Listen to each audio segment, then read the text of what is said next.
Now, for more on the China-U.S. trade relations, I want to turn to Anthony Chan. He's the former chief economist at JPMorgan Chase and Company. Welcome back to the show. Thank you for joining us. Glad to be here. Now, if you could just give us a bit more information about the strong driving factors behind, this record trade deficit of last year.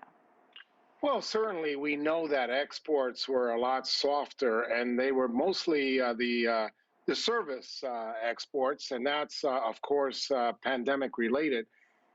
These service exports are a third of all total exports, and they were softer. So that certainly contributed.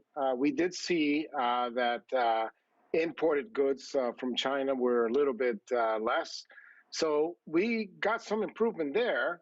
But on top of that, the phase one trade deal did not go according to plan. Not as many products were purchased as were agreed. So all these factors together, which I believe are COVID related, because obviously because of the pandemic, there was not as much of a need for China to import as many goods as they would have purchased if there was no pandemic. So a lot of factors, certainly COVID related or pandemic related, caused that trade deficit to get wider. So what would you say is the biggest concern here on America's home turf? Is it as devastating as some economists describe, that all the spending on imports is creating jobs elsewhere instead of American consumers' own backyard? Absolutely not. In fact, right now, the United States economy is suffering from too much demand. If we were not purchasing these products or importing them, the inflationary problem in the United States would be worse. It really doesn't matter. Shouldn't matter to the average economist whether we're buying them from China, Vietnam, or Korea. The fact that we don't have to produce them here, and that satisfies demand instead of putting more upward pressure on U.S. goods, is actually a positive in terms of keeping inflationary pressures down. So right now, we may be hearing a lot of voices complaining that somehow China is not purchasing as many products as agreed upon on phase one. But remember, food prices in the United States are rising by 6.3% year over year. The fact that they're not buying as many food commodities means that inflationary pressures are lower. Right now, food prices are adding to the headline CPI about 0.9%. If they were purchasing as much as they agreed upon, this would be a lot worse.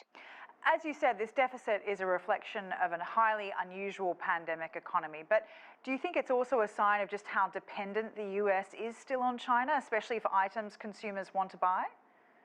Well, right now, the United States is really dependent on imports, whether they be from China or any other country. It just happens to be that China is very efficient at producing these products, and the lion's share of the trade deficit is with China.